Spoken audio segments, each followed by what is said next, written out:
नमस्कार दोस्तों, स्वागत है आप सभी का आपके YouTube channel GK tracks journey पर। दोस्तों, आज की इस क्लास में हम एग्रीकल्चर एंड फॉरेस्ट्री संबंधित क्वेश्चन देखेंगे, जो कि आगामी वन दरोगा भर्ती परीक्षा हेतु बहुत महत्वपूर्ण है। दोस्तों, यह एग्रीकल्चर और फॉरेस्ट्री संबंधित हमारी 5वीं क्लास है। 4 क्लासेस हम पहले कर चुके हैं। जिन्होंने वे क्लासेस नहीं देखी हो, प्लेलिस्ट में जाकर देख सकते हैं। तो चलिए शुरू करते हैं आज की इस क्लास को क्वेश्चन नंबर 1 से। क्वेश्चन नंबर 1 है हमारा, which one of the following is major cash crop of Uttarakhand? निम्न में से कौन उत्तराखंड की एक प्रमुख नकदी फसल है? फ्रूट्स, वेजिटेबल्स, शुगर केन, तंबाकू। इसका सही आंसर हो जाएगा हमारा ऑप्शन सी, गन्ना। गन्ना जो है उत्तराखंड की एक प्रमुख नकदी फसल है। आइए इसके बारे में जान लेते हैं। उत्तराखंड की प्रमुख नकदी फसल गन्ना है। गन्ने का सर्वाधिक उत्पादन उधम सिंह नगर में होता है। राज्य की पहली चीनी मिल 1936 में स्थापित की गई थी, काशीपुर चीनी मिल्स के नाम से। नेक्स्ट क्वेश्चन पे चलते हैं, क्वेश्चन नंबर 2। क्वेश्चन नंबर 2 है हमारा, out of the following crops which one occupies the major part of the net sown area in Uttarakhand? निम्न में से कौन सी फसल उत्तराखंड में कुल जोत के अधिकांश भाग में बोई जाती है? Sugarcane, wheat, rice, pulses.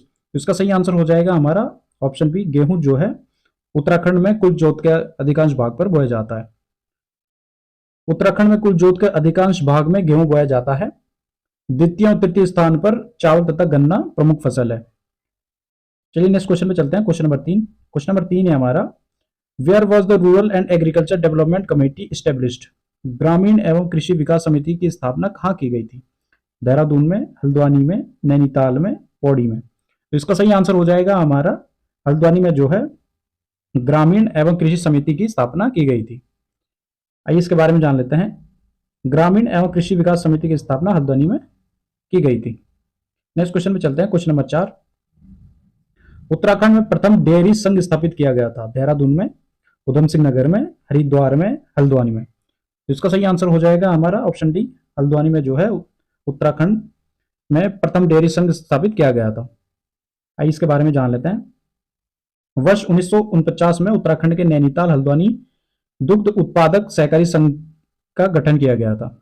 ग्रामीण क्षेत्र में दुग्ध सहकारी समितियां गठित करते हुए दुग्ध उत्पादों को वर्ष पर्यंत दूध विपणन की उचित व्यवस्था सुनिश्चित करने तथा नगरीय क्षेत्रों में उपभोक्ताओं, पर्यटकों, तीर्थ यात्रियों, संस्थाओं को उचित दर पर गुणवत्तापूर्ण दूध एवं दुग्ध उत्पादों पदार्थों की आपूर्ति सुनिश्चित करने में डेयरी विकास विभाग की महत्वपूर्ण भूमिका निर्वहन कर रहा है। चलिए नेक्स्ट क्वेश्चन में चलते हैं, question number 5। Irrigated agriculture land in Uttarakhand is known as? Uttarakhand में सिंचित कृषि भूमि को कहा जाता है? तालाब, जलाव, उपराव या खेल। इसका सही आंसर हो जाएगा हमारा ऑप्शन ए, उत्तराखंड में सिंचित भूमि को तालाब कहते हैं। आइए इसके बारे में जान लेते हैं।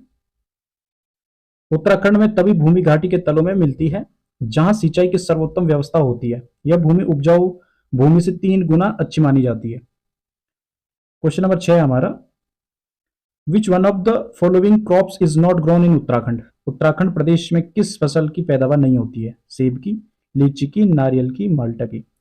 इसका सही आंसर हो जाएगा हमारा ऑप्शन सी, नारियल की जो है उत्तराखंड में फसल नहीं की जाती है। आइए इसके बारे में जान लेते हैं। उत्तराखंड प्रदेश में सेब, लीची, माल्टा, गन्ना, गेहूं की खेती की जाती है, जबकि नारियल की खेती नहीं की जाती है। नारियल की खेती केरल, तमिलनाडु, आंध्र प्रदेश में मुख्यतः करी जाती है। क्वेश्चन नंबर 7 है हमारा, in which district of Uttarakhand production of sugarcane is the maximum? Uttarakhand के किस जनपद में गन्ने का उत्पादन सर्वाधिक होता है? नैनीताल में, उधम सिंह नगर में, देहरादून में, बागेश्वर में। तो इसका सही आंसर हो जाएगा हमारा ऑप्शन बी, उधम सिंह नगर में जो है गन्ना सर्वाधिक उत्पादित किया जाता है। आइए इसके बारे में जान लेते हैं। उत्तराखंड के कुल कृषि योग्य क्षेत्र के लगभग 9.0% भाग पर गन्ने की खेती की जाती है। सर्वाधिक उत्पादन उधम सिंह नगर में होता है। वर्तमान में राज्य में 10 चीनी मिलें उपस्थित है। काशीपुर चीनी मिल्स राज्य की पहली चीनी मिल है जो 1936 में स्थापित की गई थी। नेक्स्ट क्वेश्चन पे चलते हैं, question number 8। Which one of the following district of Uttarakhand has the maximum arable land in 2020-21? 2020-21 में उत्तराखंड के निम्नलिखित में से किस जनपद में सर्वाधिक कृषि योग्य भूमि है? हरिद्वार, नैनीताल, देहरादून, उधम सिंह नगर। तो इसका सही आंसर हो जाएगा हमारा उधम सिंह नगर में जो है सर्वाधिक कृषि योग्य भूमि पाई जाती है। वर्ष 2020-21 में उत्तराखंड के उधमसिंह नगर में सर्वाधिक कृषि योग्य भूमि है, जिसमें जो है 53.72% है। उसके बाद हरिद्वार में 51.99%, देहरादून में 12.61%, नैनीताल में 11.46% का स्थान जो है आता है। उत्तरकाशी जिले में 3.36 में सबसे कम कृषि योग्य भूमि है। क्वेश्चन नंबर 9 है हमारा, which one of the following district in Uttarakhand is the highest producer of Apple? Uttarakhand में निम्नलिखित में से कौन सा जनपद सेब का सर्वाधिक उत्पादक है? अल्मोड़ा, नैनीताल, उत्तरकाशी, चमोली। तो जो उत्तरकाशी है उत्तराखंड में सर्वाधिक एप्पल प्रोड्यूस करता है। उत्तरकाशी में सेब का सर्वाधिक उत्पादन होता है। भारत में सेब की पैदावार के मामले में उत्तराखंड का तीसरा स्थान है। उत्तराखंड उत्पादित सेब को दिल्ली में न्यूजीलैंड ब्रांड से नाम से बेचा जाता है और अन्य राज्यों में हिमाचली सेब के ब्रांड से बेचा जाता है। मिशन एप्पल के अंतर्गत सेब के उत्पादन एवं उत्पादकता में बढ़ावा देने का प्रयास चल रहा है। चलिए नेक्स्ट क्वेश्चन पे चलते हैं। Question number 10, the unirrigated fertile land is called in Uttarakhand? Uttarakhand में असिंचित उपजाऊ भूमि कहलाती है उपरांव अव्वल, उपरांव दोयम, तलाव अव्वल, तलाव दोयम। तो इसका सही आंसर हो जाएगा हमारा ऑप्शन है उपरांव अव्वल जो है उत्तराखंड में उपजाऊ असिंचित भूमि को कहा जाता है। इसके बारे में डिटेल में जान लेते हैं। उत्तराखंड में असिंचित उपजाऊ भूमि को उपरांव अव्वल कहते हैं। उत्तराखंड में कृषि भूमि निम्न प्रकार की जाती है। पहला, उपरांव भूमि। यह असिंचित भूमि ऊपरी भागों में मिलती है। इसे दो वर्गों में बांटा गया है, उपरांव अव्वल और दूसरा उपरांव द्वयम। उपरांव अव्वल उपरांव द्वयम से 1.5 गुना अच्छी होती है। दूसरा है तलाव भूमि, घाटी के तलों में मिलती है जहां सिंचाई की अच्छी व्यवस्था होती है। यह भूमि उपरांव भूमि के 3 गुना अच्छी मानी जाती है। इजरान वनों के बीच के किनारों की अपरिपक्व पथरीली भूमि को इजरान कहते हैं। चलिए नेक्स्ट क्वेश्चन पे चलते हैं। क्वेश्चन नंबर 11, उत्तराखंड में सार पद्धति संबंधित है मिश्रित कृषि से, सिंचाई पद्धति से, फसल चक्र प्रणाली से, बागानी कृषि से। तो इसका सही आंसर हो जाएगा हमारा ऑप्शन सी, फसल चक्र प्रणाली से। आइए इसके बारे में जान लेते हैं। उत्तराखंड में सार पद्धति फसल चक्र प्रणाली से संबंधित है। यह वर्षीय फसल चक्र प्रणाली है। इसमें मुख्यतः गेहूं, जो मसूर की जो है चक्र प्रणाली पाई जाती है। क्वेश्चन नंबर 12 है हमारा, the average size of land holding in hectares in Uttarakhand is? Uttarakhand में औसत जोत का आकार हेक्टेयर में है 0.69, 0.79, 0.95, 0.89। तो इसका सही आंसर हो जाएगा हमारा 0.95। क्वेश्चन नंबर 13 है हमारा, which of the following is not agriculture apertures in Uttarakhand? निम्न में से कौन उत्तराखंड का कृषि उपकरण नहीं है? कुटला, हल, माया, खरबूजा। तो इसका सही आंसर हो जाएगा हमारा ऑप्शन डी जो है उत्तराखंड का कृषि उपकरण नहीं है। आइए इसके बारे में जान लेते हैं। कृषि खरबूजा उपकरण नहीं है, जबकि शेष तीनों कुटला, हल, माया कृषि के उपकरण हैं। खरबूजा छोटा बेला है जिसका प्रयोग भेड़ तथा बकरियों के पीठ पर सामान लादने के लिए किया जाता है। क्वेश्चन नंबर 14 है हमारा,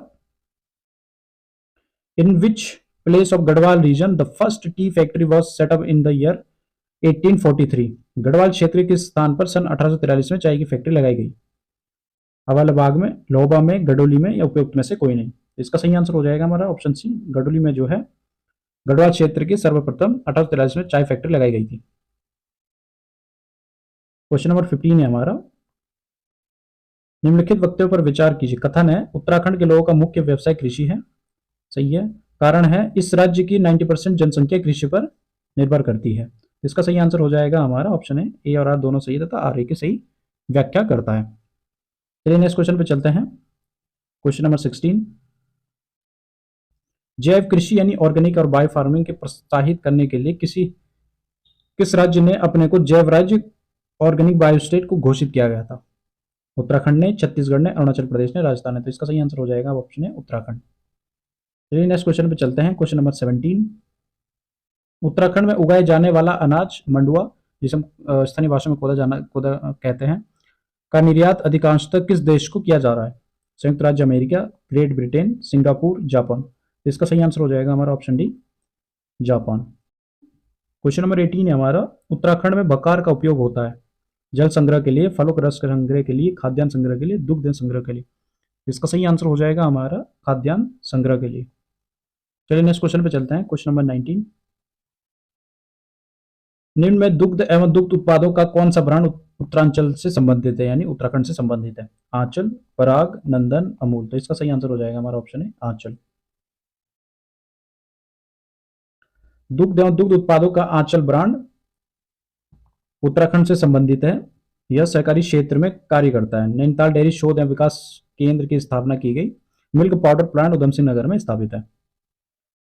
क्वेश्चन नंबर 20 है हमारा, उत्तराखंड के पर्वतीय क्षेत्र में मानव श्रम का प्रमुख योगदान उपलब्ध कराया जाता है। वयस्क पुरुष कर्मकारों द्वारा, बाल कर्मचारी के द्वारा, महिला कर्मकारों के द्वारा, कृषि श्रमिकों के द्वारा। तो इसका सही आंसर हो जाएगा हमारा ऑप्शन सी, महिला कर्मकारों के द्वारा। क्वेश्चन नंबर 21 है हमारा, उत्तराखंड राज्य की निम्नलिखित खाद्य फसलों में सर्वाधिक क्षेत्र पर बोई जाने वाली फसल है। मक्का, बाजरा, गेहूं, चावल। इसका सही आंसर हो जाएगा हमारा गेहूं जो है सर्वाधिक क्षेत्र पर बोई जाती है। क्वेश्चन नंबर 22 है हमारा, कथन यह है गढ़वाल में सीढ़ीदार कृषि पारिस्थितिक मित्र है। बिल्कुल सही है। कारण है यह पहाड़ी ढालों पर भूमि तथा जल संरक्षण में समुचित उपाय है। ये भी सही है। इसका सही आंसर हो जाएगा हमारा ए और दोनों सही है। आर ए की सही व्याख्या करते हैं। चलिए नेक्स्ट क्वेश्चन पे चलते हैं। आइए इसके बारे में जान लेते हैं। उत्तराखंड राज्य की 90% जनसंख्या की आजीविका का प्रमुख साधन कृषि है। उत्तराखंड राज्य की भौगोलिक परिस्थितियां विषम होने के कारण कृषि का विस्तार नहीं हो पाया। पर्वतीय राज्य होने के कारण कृषि योग्य समतल भूमि का अभाव है तथा पहाड़ी क्षेत्रों के खेतों के ढलान अधिक होने से जल द्वारा मिट्टी का क्षरण अधिक होता है। इसलिए पर्वतीय क्षेत्र में पहाड़ी ढालों पर सीढ़ीनुमा कृषि या कंटूर खेती की जाती है। कंटूर खेती में जल अवरोधित हो जाने से मिट्टी के कटाव के संरक्षण के साथ साथ मिट्टी की उर्वरता को बनाए रखने वाले पोषणीय तत्व भी सुरक्षित होते रहते हैं। क्वेश्चन नंबर 23 है हमारा, वेयर डज विवेकानंद पर्वतीय कृषि अनुसंधानशाला एग्जिस्ट। विवेकानंद पर्वतीय कृषि अनुसंधानशाला कहाँ स्थित है।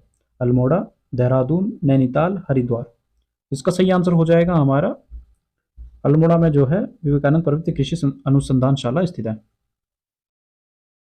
आइए इसके बारे में जान लेते हैं। विवेकानंद पर्वतीय कृषि अनुसंधानशाला संस्थान की स्थापना 1924 में प्रोफेसर बोशी सेन के द्वारा सर्वप्रथम कोलकाता में विवेकानंद लेबोरेटरी के नाम से किया गया था। तत्पश्चात 1936 में अल्मोड़ा में स्थानांतरित कर 1 अक्टूबर 1974 को आईसीएआई द्वारा इसका नाम विवेकानंद पर्वतीय कृषि अनुसंधान संस्थान कर दिया। चलिए नेक्स्ट क्वेश्चन पे चलते हैं। Question number 24, finger millet is known in Uttarakhand as. Uttarakhand में रागी को कहा जाता है। झड़ला, बाजरा, चीना, मंडुआ। तो इसका सही आंसर हो जाएगा हमारा ऑप्शन डी, मंडुआ। इसके बारे में जान लेते हैं। उत्तराखंड में रागी को मंडुआ या कोदो कहा जाता है। राज्य के पर्वतीय जिलों अल्मोड़ा, पिथौरागढ़, पौड़ी, बागेश्वर आदि में इसकी खेती की जाती है। राज्य के कृषि योग्य भूमि में लगभग 8% भाग पर इसकी खेती की जाती है। क्वेश्चन नंबर 25 है हमारा, first quarantine centre for animal is established in Uttarakhand at. Uttarakhand में प्रथम पशु क्वारंटाइन केंद्र स्थापित किया गया था।